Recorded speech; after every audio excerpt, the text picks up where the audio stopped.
Assalamualaikum warahmatullahi wabarakatuh. Jumpa lagi dengan kami. Kali ini akan kami menceritakan tentang riwayat hidup Ralilur. Namun sebelumnya klik dulu subscribe dan bell dari channel kami Farouk Ali Ridha TV. Okey, akan kami teruskan. Pertama, nasihat Ralilur menghadap Allah seperti main sepak bola. Menurut penuturan Habib Abdul Rahman, seorang Habib yang berguru langsung kepada Ralilur dan sudah sering bersama-sama dengan beliau selama kurang lebih 20 tahun, metode pendidikan yang dilakukan Ralilur senantiasa mengedepankan model pendekatan kolbu, pendekatan dari hati ke hati yang kadang disertai ilustrasi. Suatu ketika Ralilur pernah menjelaskan kepada Habib Abdul Rahman bagaimana cara seorang bisa khusyuk saat sedang bermunajat melakukan ibadah solat. Penjelasan berharga tersebut diawali dengan dialog pertanyaan Ralilur kepada Habib Abdul Rahman. "Bib, sampean sering nonton olahraga?" tanya Ralilur kepada Habib. "Iya Kiai," jawab Habib seketika. "Olahraga apa itu?" Ralilur menyambung pertanyaan. Lalu Habib menjawab, "Saya sering nonton sepak bola Kiai." Setelah mendapat jawaban dari Habib, kemudian Ralilur menjelaskan, "Nah, sampean lihat bagaimana kesungguhan para pemain sepak bola itu supaya menang, maka pikiran, juga tenaga dan semuanya khudur, konsentrasi pada permainan sepak bola itu. Begitu pula ketika Habib menghadap Gusti Allah, pikiran, hati dan tenaga harus difokuskan kepada Allah semata. Belajar dari bagaimana kesungguhan para pemain sepak bola dalam mengejar, menendang bola, menjaga gawang dan lainnya. Demikianlah Ralilur sebagaimana dikisahkan oleh Habib Abdul Rahman. Model tarbiyah beliau ini yang disertai ilustrasi sangat mudah dipahami dan melekat di hati orang yang mendapatkan didikan beliau. Kisah Kiai Muhammad ingin ngaji ke Ralilur. Kiai Muhammad Faisal Anwar atau yang lebih akrab dipanggil Kiai Muhammad, pengasuh Pondok Pesantren Al-Khaliliyah An-Nuraniyah Demangan Timur Bangkalan, pernah menceritakan kisahnya bersama Ralilur. Di masa muda, Kiai Muhammad bersama Ralilur memang terbilang cukup sering main bersama seperti saat main sepak bola dan lainnya. Kiai Muhammad berkisah, "Dulu di waktu saya masih muda, suatu ketika pada hari Jumat saya bertemu dengan Ralilur di Masjid Jami' Bangkalan. Lalu beliau mengajak saya ke dalam sepuh, dalam yang ditempati oleh Kiai Abdullah Sekhal. Setibanya di sana beliau menyodorkan kitab Ibnu Aqil kepada saya dan meminta saya untuk membacanya. Karena merasa punya kesempatan ngaji kepada beliau, spontan saya berkata, 'Kaulah terong ngaji ya ka sampian Kak Lilur. Saya ingin mengaji pada sampian Kak Lilur.' Mendengar perkataan saya itu, beliau menjawab, 'Lah bacahlah, silakan kamu baca saja.' Lalu saya membaca kitab tersebut untuk memenuhi permintaan beliau. Belum banyak saya membaca kitab Ibnu Aqil, tiba-tiba beliau meminta saya untuk berhenti. 'Wis baknah lah tahu, cukup kamu sudah tahu,' kata beliau." Cara usul kepada Allah. Nasihat Ralilur kepada Kiai Nawawi Sidogiri. Kiai Ahmad Nawawi Abdul Jalil, pengasuh Pondok Pesantren Sidogiri, menceritakan pengalamannya saat sowan ke Ralilur dan tentang beberapa nasihat mengenai cara usul kepada Allah yang disampaikan Ralilur kepada beliau.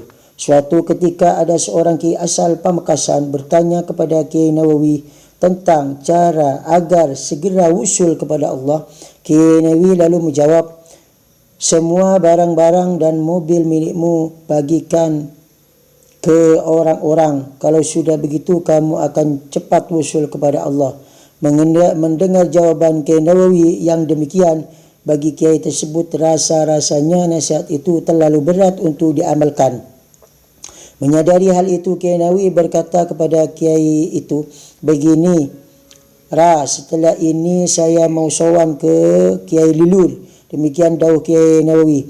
Sontak saja Kiai tersebut berpesan kepada Kiai Nawawi agar pertanyaannya tentang cara usul kepada Allah juga dihaturkan oleh Kiai Nawawi kepada Radilur.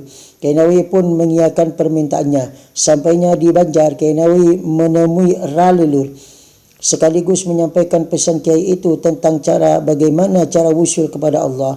Menanggapi pesan itu kepada Kiai Nawawi, beliau menuturkan dia itu sulit usul kepada Allah kerana dia masih suka memperbanyak isteri. Tujuan abinih, kata orang Madura. Jadi sampai kapanpun ku sulit untuk usul. Lalu menjelaskan kepada Kiai Ahmad Nawawi Abdul Jalil bahawa syarat usul kepada Allah itu antara lain adalah taklil al-kalam, sedikit bicara, taklil an-naum, sedikit tidur, taklil al-akl, sedikit makan, dan terakhir uzlah atau mengasingkan diri. Menurut Radilur, orang yang masih senang memperbanyak isteri akan sukar untuk uzlah, sehingga akan sulit juga untuk usul kepada Allah.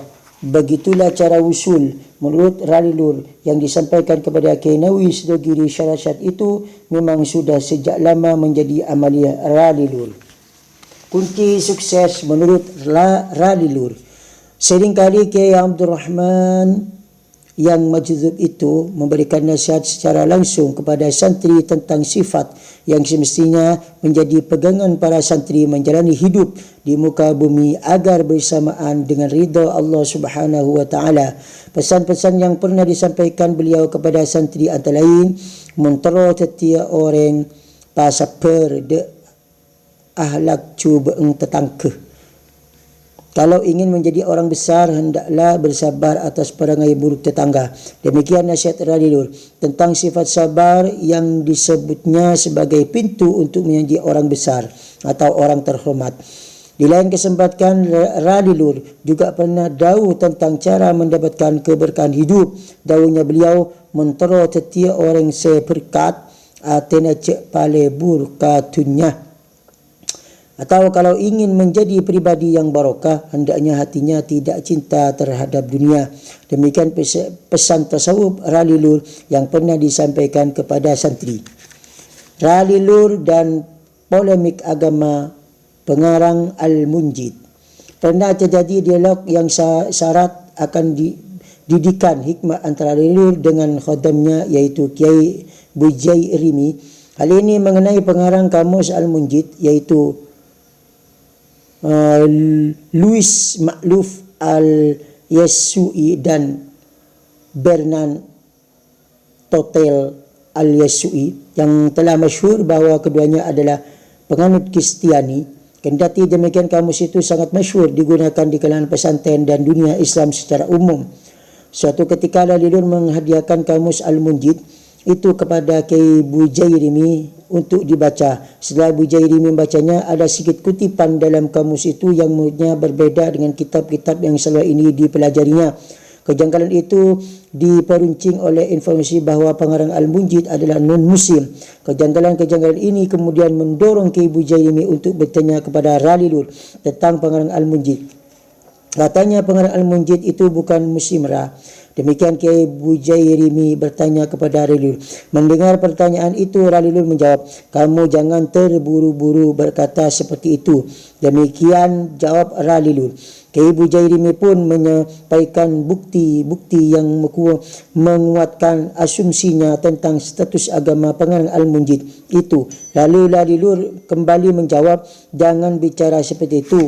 Orang yang dianggap mukmin menurut kalangan kecil atau awam belum tentu mukmin menurut kalangan besar atau khawas. Begitupun sebaliknya, kafir menurut kalangan awam belum tentu kafir menurut kalangan khawas." Demikian jawaban Radilur ketika dikonfirmasikan bahawa pengarang Al-Munjid adalah non-Muslim. Menurut Kiai Bujairimi, jawaban tersebut tentu tidak dalam rangka Radilur memvonis pengarang Al-Munjid itu sebagai mukmin atau kafir, melainkan hal itu adalah sebagai bentuk kehati-hatian beliau sekaligus untuk mendidik santri agar tidak serta-merta dengan mudah memvonis persoalan seseorang tanpa disertai pengetahuan yang mendalam, dan agar para santri juga mengedepankan sikap kehati-hatian dalam menyikapi persoalan. Santri tergelincir ke jurang lalilur, hatimu tidak fokus. Kononnya suatu malam Ralilur mengajak seorang santri ke daerah Malang. Malam itu jam 2 malam, beliau beserta santrinya berjalan di tengah hutan. Melewati jalan itu tentu sangat membutuhkan tenaga ekstra hati-hati, kerana selain di tengah malam, sisi jalan itu terdiri dari jurang-jurang yang dalam, dan nahasnya tiba-tiba santri itu tergencir dan hampir terjerumus ke dalam jurang yang dalam. Dalam kondisi panik, si santri berteriak meminta tolong kepada Ralilur. Seketika Ralilur datang untuk menolong santrinya. Ralilur mengomeli santri tersebut dan berkata, "Tina cek reng atena mandeman la terpelecar." Atau rasakan itu, pantas kalau kamu tergelincir kerana hatimu kemana-mana. Setelah tertolong, betapa santri itu merasa mendapat pelajaran sangat berharga, iaitu bahawa seharusnya setiap orang dalam menjalani kehidupan senantiasa menggantungkan hatinya hanya kepada Allah semata. Ketika hati sudah bergantung kemana-mana dan berpaling dari Allah, maka hidupnya akan gampang tergelincir sebagaimana yang dialami santri tersebut. Lalilur sang penggembara. Bagian kisah yang tak dapat dipisahkan dari sejarah hidup Kiai Khalil Rahman adalah kebiasaan beliau berkelana, mengembara dari satu tempat ke tempat yang lain. Tidak sebagaimana pada umumnya kiai-kiai lain, Lalilur memang tergolong kiai yang masyhur dengan riwayat-riwayat tentang kesehariannya yang nyeleneh. Lalilur menghabiskan hampir seluruh hidupnya dalam pengembaraan dan perasingan yang jauh dari hingar-bingar duniawi. Sebagai figur kiai asal Tembangan, keberadaan beliau di Tembangan terbilang sangat singkat. Selebihnya beliau ada dalam pengembaraan, sehingga tak heran jika beliau sangat suka ditemui. Padahal dengan makomnya sebagai wali Allah, Lalilur menjadi magnet serta mata air bagi semua kalangan. Menjadi figur di mana masyarakat menghadap keberkahan dan jalan keluar dari persoalan. Kebiasaan mengembara dijalinnya sejak masih remaja. Dengan kebiasaan berkelana, Lalilur disebutkan banyak kalangan memiliki kebiasaan yang sama dengan Nabi Allah Khidir alaihissalam, iaitu sama-sama hidup dalam pengembaraan dari berbagai tempat ke tempat lain. Kebiasaan mengembara seperti ini memang tidak asing dalam kisah-kisah hidup di kalangan sufi. Berikut beberapa tempat di mana Lalilur singgah dan bertempat tinggal baik yang beliau singgahi hanya dalam hitungan bulan hingga hitungan tahun. Desa Gentol, Pandaan, Pasuruan. Sebuah daerah yang terletak di kaki gunung Arjuno, tepatnya Desa Gentol, Pandaan, Pasuruan, adalah salah satu daerah yang memuat jejak historis rihlah spiritual figur sufi asal Bangkalan, Kiai Khalil Rahman. Menurut salah satu riwayat, beliau sudah sering berkunjung ke Desa Gentol sejak saat usianya masih sekitar 15 tahun. Masyarakat desa tersebut menyebutnya Bintoro Lilur kerana penampilan yang lusuh dilengkapi dengan rambutnya yang gondrong. Lalilur muda kerap kali dikira oleh sebagian masyarakat sebagai orang gila. Di lereng Gunung Arjuno tersebut, Lalilur tinggal bersama seorang Mak Iya. Keluarga Mak Iya memang memiliki hubungan yang cukup dekat dengan Kiai Muntasor, orang tua asuh Lalilur, kerana konon suami Mak Iya namanya Bapak Manap adalah santri sekaligus khadam Kiai Muntasor yang bertugas mencari ayam sang guru ketika sore tiba. Dengan latar belakang ini, tidaklah heran jika kemudian Lalilur memiliki kedekatan dengan keluarga Mak Iya. Konon awal mula tinggalnya Lalilur bersama keluarga Mak Iya bermula ketika Kang Manaf, suami Mak Iya, naik ke atas gunung Arjuno dan tanpa diduga menemukan Lalilur berada di sana dengan penampilan lusuh dan rambutnya yang gondrong. Menjadi bahawa sosok di depannya adalah Lalilur yang dikenalnya di Dembangan. Lantas suami Mak Iya membawa beliau ke kediamannya. Sejak saat itu Lalilur tinggal bersama keluarga Mak Iya. Menurut masyarakat sekitar, saat itu tidak mudah untuk mencapai puncak Gunung Arjuno. Selain syarat akan hal mistis dan medan yang terjal, juga diperberat oleh cuaca yang begitu dingin serta kabut yang begitu tebal. Bahkan masyarakat menggambarkan jika kita membawa nasi yang baru masak di atas puncak Arjuna akan menjadi beku. Akan tetapi malah di tempat itulah beliau sering melakukan uzlah. Ada penurutan menarik tentang Ralilur yang familiar di lingkungan masyarakat Desa Gentol. Hal ini disampaikan oleh anak dan menantu dari Mak Iyah, iaitu bahawa ciri khas kedatangan Ralilur di Desa Gendol adalah merebaknya aroma rokok Marlboro dan dupa Gunung Kawi. Ketika aroma khas itu muncul, masyarakat seperti sudah akrab menyebutkan bahawa Ralilur telah datang di kediaman Mak Iyah. Kalau sudah begitu, kalangan masyarakat mulai berdatangan berkunjung untuk bertemu dengan Ralilur. Bahkan tidak hanya masyarakat yang berasal dari Desa Gendol, di luar kota pun ikut berkunjung ketika mereka mengetahui kedatangan Ralilur di rumah Mak Iyah. Masyhur di kalangan masyarakat Desa Gendol bahawa password untuk berjumpa dengan Ralilur adalah Mak Iyah. Beberapa orang dari berbagai daerah jauh berkunjung ke Desa Banjar, tempat tinggal Ralilur yang terlahir di masa hidupnya. Untuk soal Ralilur tidak jarang kembali dengan tangan hampa. Namun ketika si tamu diantar salah satu keluarga Mak Iyah, maka seringkali Ralilur bersedia menemui tamu tersebut. Menurut penuturan keluarga Mak Iyah, kunjungan terakhir Ralilur ke rumah Mak Iyah di Desa Gendol iaitu sekitar akhir tahun 2013. Selepas itu beliau tidak pernah berkunjung lagi, namun masih sering menyuruh salah satu khadamnya untuk mengantar makanan oleh-oleh kepada Mak Iyah. Bahkan walaupun Mak Iyah sudah wafat, beliau masih sering berbagi sesuatu keluarga Mak Iyah via khadamnya. Demikianlah, semoga bermanfaat. Wassalamualaikum warahmatullahi wabarakatuh.